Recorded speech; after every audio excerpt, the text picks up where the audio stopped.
বান্দাদের কল্যাণের জন্য বাবা-মাকে আল্লাহ দুনিয়ার জমিনে রাখে।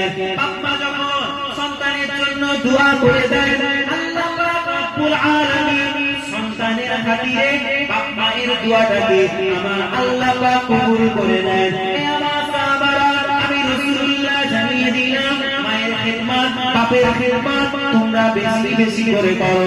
তোমরা যখন বাপের খিদমত করবে, বাবাকে তোমরা যখন ভালোবাসবে, হে আমার সাহাবারা, আমি রাসূলুল্লাহ জানিয়ে দিলাম, বাবা একবার হাত তুলে দোয়া চেয়ে দেয়, আল্লাহ পাক রব্বুল আলামিন ওই বান্দাটার জন্য জান্নাতের দরওয়াজাগুলো খুলে দেয়।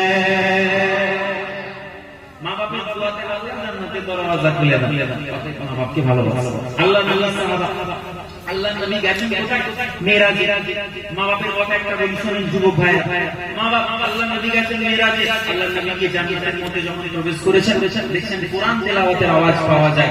আল্লাহ নবী বলছেন, আমার সাহাবার বলা না, আমার সাহাবী বলা, জিবরিল ইয়া রাসূলুল্লাহ, ইয়া হাবিবাল্লাহ, হুজুর আপনার সাহাবী বলা। জিবরিল কিভাবে জান্নাতের মধ্যে এলো? এর কোরআন তেলাওয়াতটা কিভাবে জান্নাতে শোনা যায়? আল্লাহ নবী প্রশ্ন করছেন, জিবরিল বলছেন, ইয়া রাসূলুল্লাহ, ইয়া হাবিবাল্লাহ, হুজুর গতকাল রাত্রেবেলা এই সাহাবীর আম্মা অসুস্থ ছিল, বিমার হয়ে বিছানার মধ্যে শুয়েছিল। প্রতিদিন এই সন্তান, এই আপনার সাহাবী তার আম্মাকে আগে দুধ পান করায়, তারপরে তার সন্তানদেরকে দুধ পান করায়।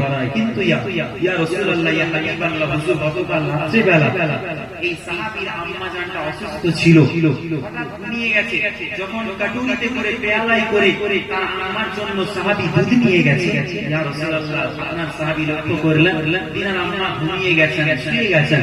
সাহাবী মনে মনে করছেন, আমার সন্তানগুলো ভুলা অবস্থায় দাঁড়িয়ে আছে, আগে আম্মাকে দুধ পান করা